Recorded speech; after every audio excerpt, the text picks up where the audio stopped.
Assalamualaikum warahmatullahi wabarakatuh.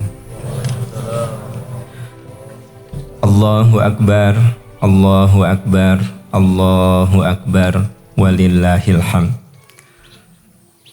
Innal hamdalillah nahmaduhu wa nasta'inuhu wa nastaghfiruh wa na'udzu billahi min syururi anfusina wa min sayyiati a'malina.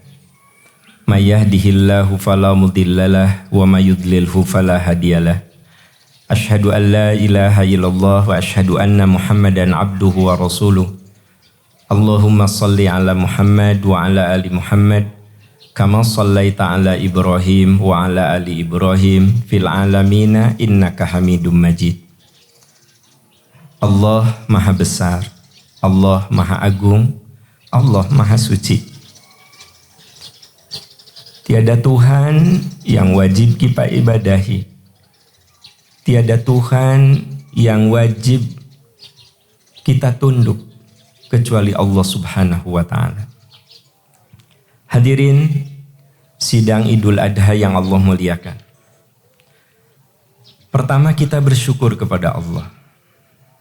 Sampai detik ini, sampai menit ini, Allah masih memberikan jatah umur kepada kita. Kita bisa duduk di sini, menikmati indahnya matahari pagi, dan kita kumandangkan takbir, tahmid, mengagungkan dan memuji Allah Subhanahu wa Ta'ala. Tidak sedikit di antara saudara kita yang boleh jadi umurnya lebih muda dari kita, usianya lebih muda dari kita, sekarang sudah dikuburkan, sekarang tinggal tulang belulang. Allah Subhanahu wa Ta'ala masih memberikan rezeki kepada kita, yaitu rezeki umur, karena rezeki terakhir yang Allah ambil adalah rezeki umur. Karena itu di hari raya Idul Adha ini kita agungkan Allah Subhanahu wa Ta'ala melalui takbir. Dan takbir ini dianjurkan untuk diperbanyak dari mulai masuk 10 Zulhijjah, yaitu tadi malam. Karena penanggalan hijrah itu mulainya ba'da maghrib. Dari malam tadi tanggal 10, 11, 12, 13 kita disuruh untuk memperbanyak takbir. Hadirin sidang Idul Adha yang Allah muliakan. Saudara-saudara kita yang melaksanakan ibadah haji, melaksanakan sebuah ritual yang merupakan pengulangan dari ibadah yang dilakukan oleh Nabi Ibrahim alaihissalam. Banyak ritual-ritual haji yang sesungguhnya itu merupakan bentuk pengulangan walaupun tidak persis sama, tetapi banyak bagian-bagian yang mirip. Intinya adalah pengorbanan. Seperti halnya yang dilaksanakan oleh kita yang tidak berhaji, yaitu melaksanakan ibadah kurban pada tanggal 10 Zulhijjah sampai dengan tanggal 13 Zulhijjah. Jadi pelaksanaan kurban itu tidak harus hari ini selesai. Bisa hari ini, tanggal 10 Zulhijjah. Masih ada waktu besok juga, 12, 11, 12, 13. Dan berakhir di tanggal 13 Zulhijjah, waktu asar. Jadi sebenarnya pelaksanaan ibadah kurban tidak harus semuanya 10 Zulhijjah. Boleh 11, 12, 13. Itu yang kemudian disebut dengan hari tasyrik. Karena itulah kita tidak boleh berpuasa di situ. Termasuk puasa qadha, tidak boleh. Tanggal 10 hari ini, 11, 12, 13 itu haram kita berpuasa. Karena itu disebut dengan hari tasyrik. Allahu Akbar, Allahu Akbar, Allahu Akbar, walillahil hamd. Hadirin sidang Idul Adha yang Allah muliakan. Manusia itu hidup karena pengorbanan orang lain. Kita bisa begini, itu karena banyak pengorbanan orang lain untuk kita. Kita telusuri, pada awalnya kita tidak ada. Hal ata 'alal insani hinum minad dahri lam yakun syai'an madhkura. Bukankah pernah datang pada manusia satu masa di mana pada masa itu kamu tidak ada. Jadi kita tadinya tidak ada. Kemudian dengan kuasa Allah kita ada di rahim ibu kita. Siapa yang berkorban? Ibu untuk kita. Wa wasainal insana biwalidahi hamalatu ummuhu kurhan wa wada'athu kurhan wa hamluhu wa fisaluhu 30 syahra. Kami wajibkan kepada manusia untuk berterima kasih kepada kedua orang tuanya. Kepada kedua orang tua, ayah ibu. Tapi ibu disebutkan pengorbanannya. Hamalathu ummuhu, ibunya hamil. Kurhan. Kurhan itu kepayahan yang bisa menyebabkan mati. Itu kurhan. Ada payah, tapi jauh dari kematian. Payah, resikonya mati. Itu kurhan. Hamalathu ummuhu kurhan, ibunya hamil dengan susah payah. Kepayahan yang bisa menyebabkan kematian. Wa wada'athu kurhan, melahirkannya pun susah payah dengan kepayahan yang bisa menyebabkan kematiannya. Wa hamluhu wa 30 syahra, hamil dan menyusui butuh waktu sampai 30 bulan. Kalau digabung hamil dan menyusui itu butuh waktu 30 bulan. Hadirin sidang Idul Adha yang Allah muliakan, ini isyarat apa? Bahwa kita hadir karena ada yang berkorban untuk kita, yaitu ayah bunda kita. Dan yang paling menderita adalah bunda kita. Lalu kita lahir ke dunia. Siapa yang berkorban? Orang tua kita juga. Dari mulai kita dilatih berjalan, dilatih bicara, diantar ke sekolah. Belum lagi karena mungkin waktu remaja kelakuan kita itu mengkhawatirkan orang tua. Orang tua selalu khawatir. Sampai ketika kita sudah berumah tangga, orang tua kita tetap berkorban. Minimal dengan untaian doa-doanya. Jadi kalau kita bicara berkorban, saudara-saudaraku tercinta, fahami bahwa kita ini bisa begini karena ada yang berkorban untuk kita. Itu dalam lingkaran terdekat, yaitu ayah bunda kita. Dalam lingkaran yang lebih luas lagi, guru-guru kita. Saya tidak akan bisa begini tanpa pengorbanan orang tua, tanpa pengorbanan guru-guru kita. Orang tua yang selalu menghantar dengan doa. Doa yang tidak pernah henti. Guru-guru kita yang membimbing. Sehingga akhirnya kita bisa begini. Hadirin yang Allah muliakan, fahami bahwa kita ini berdiri tegak. Kita ini hidup sekarang ini karena ada orang yang berkorban untuk kita. Orang tua kita, guru-guru kita, teman-teman kita, sahabat-sahabat kita. Hadirin bisa nyaman di sini, itu karena ada pengorbanan dari teman-teman kita yang menyiapkan ini dari kemarin. Jadi saudara-saudaraku tercinta, berbicara tentang pengorbanan, sesungguhnya fahami. Jangan dulu selalu berpikir saya berkorban. Pahami dulu betapa banyak orang yang berkorban untuk kita, yang boleh jadi pengorbanan kita itu nggak seberapa dibanding pengorbanan orang lain untuk kita. Jadi seringkali kita mengingat pengorbanan kita untuk orang lain. Saya berkorban untuk ini, untuk ini, untuk ini. Padahal hadirin yang Allah muliakan, sungguh kalau kita renungkan, ternyata lebih banyak orang yang berkorban untuk kita ketimbang kita berkorban untuk orang lain. Berapa ratus guru yang ngajarin saya. Saya hanya berkorban untuk berdiri dan bicara di sini.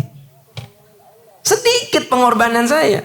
Tapi pengorbanan guru-guru saya yang ngajar dari mulai ngajar huruf, sampai ngajar logika, ngajar teori. Ya, betapa banyak. Makanya kalau kita berkorban untuk orang lain, sadari bahwa ternyata lebih banyak orang berkorban untuk kita ketimbang kita berkorban untuk orang lain. Nah, ini ruh yang ada di dalam Idul Adha itu. Allahu Akbar, Allahu Akbar, Allahu Akbar walillahil hamd. Hadirin sidang Idul Adha yang Allah muliakan. Nah, kita ketika berkorban untuk orang lain, sebenarnya orang lain itu banyak berkorban untuk kita. Makanya di dalam surat Al-Qasas ayat 77 Allah firmankan, wa ahsin kama ahsanallahu ilaik. Berbuat baiklah kamu, berbuat baiklah yang banyak kamu kepada orang lain, sebagaimana Allah telah berbuat baik pada dirimu. Jadi sebenarnya kurban itu adalah pengabdian kita kepada Allah yang merupakan yang diekspresikan dengan berbagi kepada sesama. Ini yang harus kita jalani dalam setiap saat. Kita mengagungkan Allah, bertakbir, tetapi kita memberikan kemaslahatan kepada sekitar kita. Coba perhatikan, tiap kali kita sholat, kita mulai dengan apa? Takbir, mengagungkan Allah. Vertikal. Ujung dari sholat apa? Salam. Assalamualaikum. Assalamualaikum. Keselamatan untuk Anda, keselamatan untuk Anda. Jadi mengagungkan Allah itu berbanding lurus dengan mendamaikan orang sekitarnya. Ketika kita membuang sampah pada tempatnya, itu mendamaikan orang lain. Supaya orang tidak terganggu dengan sampah yang kita buang. Kita simpan pada tempatnya. Ketika kita buang sampah pada tempatnya, kita sudah menyelamatkan orang lain. Karena dia dengan buang sampah seenaknya, boleh jadi solokan, sungai itu akan tertahan airnya. Jadi madorot. Jadi ternyata saudara-saudaraku tercinta, ketika kita mengabdi kepada Allah dengan sebenar-benarnya, itu harus berbanding lurus dengan apa yang dirasakan oleh sekitarnya. Makanya Nabi SAW bersabda, al-muslimu man salimal muslimuna min lisanihi wa yadihi. Muslim yang benar itu adalah muslim yang bisa menyejukkan orang sekitarnya. Nah, kurban itu simbolisasinya adalah penyembelihan. Yang sampai kepada Allah itu bukan daging dan kulitnya. La yanallahu luhumuha walajul walaki yanaluhu taqwa. Yang akan sampai kepada Allah takwanya. Jadi sembelihan itu simbolisasinya. Tapi makin kita takwa kepada Allah, maka simbolisasi dari pengorbanan itu makin bagus. Makanya Islam mengajari kita selalu melakukan yang terbaik. Sholat, memakai pakaian yang terbaik. Kalau kita di rumah, bagian yang terbaik dari tempat kita itu untuk ibadah. Kalau kita punya baju baru, maka yang pertama kali kita pakai baju baru itu untuk ibadah. Jadi selalu Islam mengajari kita melakukan yang terbaik. Alladzi khalaqal mauta wal hayata liyabluwakum ayyukum ahsanu amala. Allah yang menciptakan hidup dan mati supaya kelihatan nanti ayyukum ahsanu amala. Siapa di antara kamu yang paling bagus amalnya? Jadi bagusnya amal karena hubungan kita vertikal kepada Allah, kemudian itu dibarengi dengan bagusnya amal kepada sesama manusia. Nah, ini yang dibahasakan dalam penyembelihan kurban. Islam mengajari agar binatang kurban itu yang sehat, yang cukup umur, yang musinnah. Musinnah itu umurnya sudah 1 tahun. Kalau kambing, kalau sapi 2 tahun masuk ke 3 tahun. Kalau unta 5 tahun masuk ke 6 tahun, itu namanya musinnah. Artinya apa? Yang sempurna. Itu contoh sederhana. Ya. Kemudian jangan yang cacat. Kata Nabi nggak boleh kamu kurban yang pincang, yang pecak, gitu. Ini simbolnya apa? Bahwa kita dalam mengabdikan diri kepada Allah itu dengan cara terbaik dan nanti akan memberikan pengaruh yang terbaik kepada lingkungannya. Allahu Akbar, Allahu Akbar, Allahu Akbar, walillahil hamd. Jamaah sholat Idul Adha yang Allah muliakan. Nabi Ibrahim alaihissalam ketika beliau diuji oleh Allah, lama untuk punya anak. Jadi Nabi Ibrahim itu setelah menikah berpuluh tahun tidak diberi anak. Berpuluh tahun. Berdoa, akhirnya Allah mengabulkan. Diberilah anak. Dan diberi nama Ismail. Baru saja Bunda Hajar itu melahirkan. Anak masih menyusu. Allah menyuruh agar Nabi Ibrahim menempatkan anak dan istrinya biwadin ghairi dzar'in inda baitikal muharram. Di satu lembah yang tidak ada pepohonan di Baitullah yang sekarang kemudian jadi kota Mekah. Hadirin yang Allah muliakan, kalau tidak ada jiwa pengorbanan dan pengabdian kepada Allah, mana mungkin berani ya menempatkan putra dan istrinya, putra yang berpuluh tahun dirindukannya. Ketika Bunda Hajar bertanya, Allahu amaruka bihadza? Apakah ini perintah Allah? Kata Nabi Ibrahim, ya ini perintah Allah. Apa kata Bunda Hajar? Aku yakin Allah akan menolong saya. Jadi ketika kita melaksanakan perintah Allah, harus yakin Allah akan menolong kita. Keyakinan itu yang susah kadang-kadang. Kadang suka ada keraguan. Nabi Ibrahim mantap menempatkan anaknya.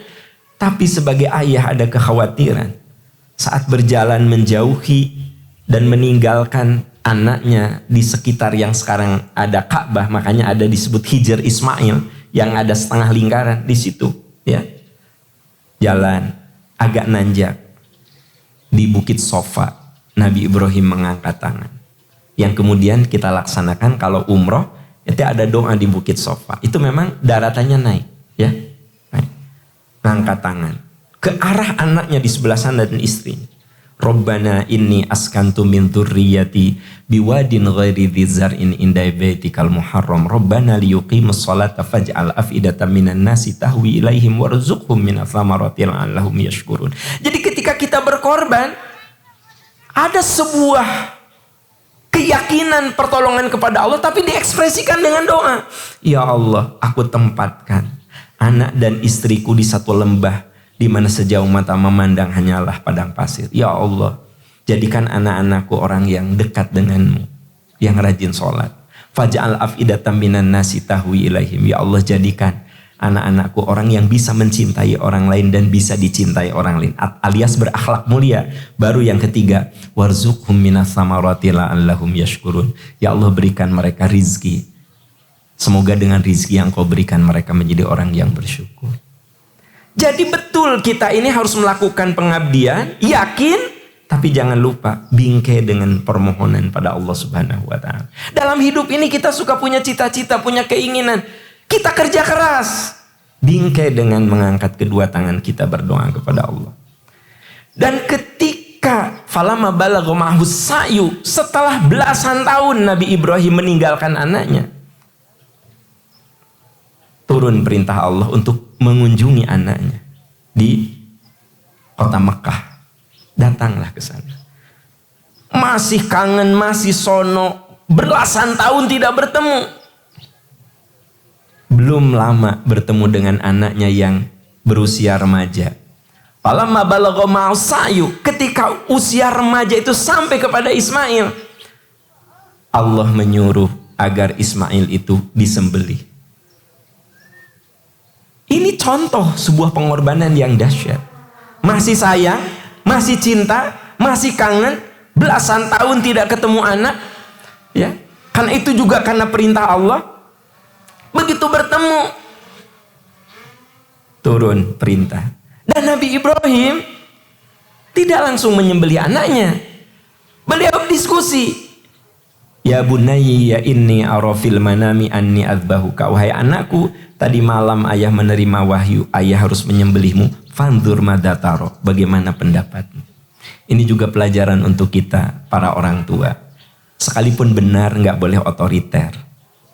Nabi Ibrahim itu yakin ini perintah Allah, benar. tapi tetap mengajak diskusi kepada anaknya. Wahai anakku, tadi malam ayah bermimpi menerima wahyu, anni azbahuka, ayah harus menyembelihmu. Fandur madza taro, bagaimana pendapatmu? Karena anaknya soleh, dibina dan dididik oleh ibu yang soleha, yaitu Bunda Hajar. Apa kata anaknya? Ya abatif almatu maru satajiduni insyaallah minas sabirin. Ayah, kerjakan saja apa yang Allah perintahkan. Aku siap, aku sabar menerima perintah itu. Maka falamma talla itu pisau udah nempel di lehernya. Berarti itu sudah benar-benar Nabi Ibrahim mau melaksanakannya dengan kesabaran anaknya. Lalu Allah menyuruh agar mengganti. Jadi tidak jadi menyembelih Ismail, diganti dengan seekor kibas atau kambing. Nah, ini yang akan kita laksanakan setelah sholat Idul Adha ini. Makanya saya bilang tadi di awal, apa yang kita lakukan itu sebagai bentuk visualisasi pengorbanan. Kita tidak menyembelih anak kita dan kita tidak ada proses yang begitu banyak. Tapi itu simbol bahwa ternyata dalam hidup ini saat kita berkorban harus ada sebuah keyakinan. Yakin Allah menolong kita. Nah, yakin Allah menolong kita itu yang kadang-kadang tidak muncul dalam pikiran dan hati kita. Yakin anaknya akan ditolong oleh Allah. Makanya Nabi Ibrahim nggak segan nyimpan anaknya, istrinya di Baitullah. Kalau lihat pakai logika manusia, mati orang di situ. Tapi apa yang muncul? Aku yakin Allahu amaraka bihadza. Apakah ini perintah Allah? Iya. Oke, saya yakin. Hadirin yang Allah muliakan. Iman kita itu harus sampai titik aku yakin. Begitu aku yakin, turunlah pertolongan Allah. Ketika Nabi Ibrahim yakin ini perintah Allah, nempel itu pisau di leher anaknya, yakin Allah menolong, menggantinya. Jadi pelajaran paling berharga dari peristiwa Idul Kurban adalah pertama, bahwa hidup itu pasti penuh pengorbanan.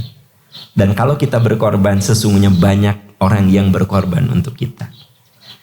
Yang kedua, pengorbanan itu harus didasari oleh sebuah keikhlasan, ketulusan. Yang ketiga, bahwa kalau kita sudah tulus ikhlas berkorban, harus ada sebuah keyakinan bahwa Allah menolong kita. Nah, kalau itu sudah ada, insya Allah, kapanpun kita berada, dalam situasi apapun, Allah menolong kita. Karena hadirin yang Allah muliakan, hal yang paling penting dalam hidup ini adalah pertolongan Allah. Orang boleh menghinakan kita, seluruh dunia menghinakan kita, menistakan kita.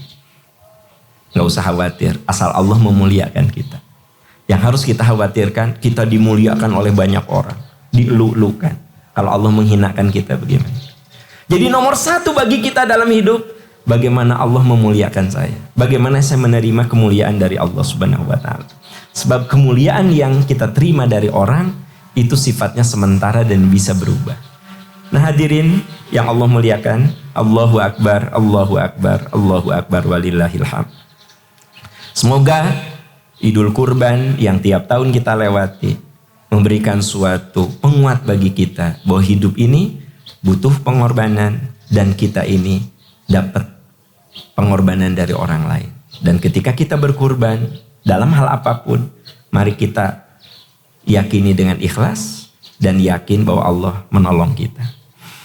Allahumma inni as'aluka bi anni asyhadu annaka antallah la ilaha illa antal ahadus samadul ladzi lam yalid wa lam yulad wa lam yakul lahu kufuwan ahad. Rabbana zalamna anfusana wa illam taghfir lana wa tarhamna lanakunanna minal khasirin. Ya Rahman, Ya Rahim, Ya Aziz, Ya Hakim, Ya Ghafurur Rahim. Ya Allah, ampuni segala khilapan kami, maafkan segala kekeliruan kami. Bimbing kami semua dengan cinta-Mu, dengan rahmat-Mu, sehingga kami merasa nikmat di jalan kebenaran dan kebaikan.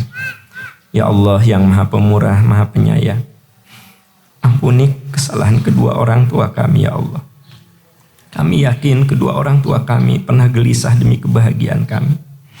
Pernah sakit demi kebahagiaan kami.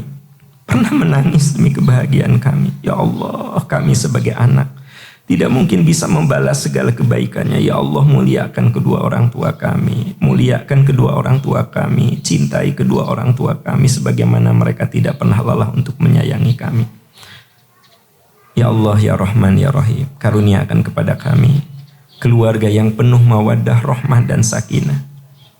Ya Allah, karuniakan kepada kami anak-anak yang soleh, anak-anak yang sehat, anak-anak yang cerdas, anak-anak yang bisa menghadapi tantangan zaman. Jadikan ya Allah anak cucu kami menjadi jariah, menjadi cahaya kubur setelah kami berpulang kepadamu. Ya Allah yang maha pemurah, kami yakin cepat atau lambat kami akan berpulang kepadamu. Ya Allah, andai satu saat roh dan jasad kami berpisah, wafatkan kami dalam keadaan husnul khatimah. Wafatkan kami dalam keadaan husnul khatimah. Wafatkan kami dalam keadaan husnul khatimah. Rabbana hablana min azwajina wa dhurriyyatina qurrata a'yun waj'alna lil muttaqina imam. Rabbana la tuzigh qulubana ba'da idh hadaitana wa hab lana min ladunka rahmatan innaka antal wahhab. Rabbana hablana min azwajina wa dhurriyyatina qurrata a'yun waj'alna lil muttaqina imama. Rabbana atina fid dunya hasanah wa fil akhirati hasanah wa qina adzabannar. Subhanaka rabbika rabbil izzati amma yasifun wa salamun alal mursalin. Amin ya arhamar rahimin. Amin ya rabbal alamin. Walhamdulillahi rabbil alamin. Wassalamualaikum warahmatullahi wabarakatuh.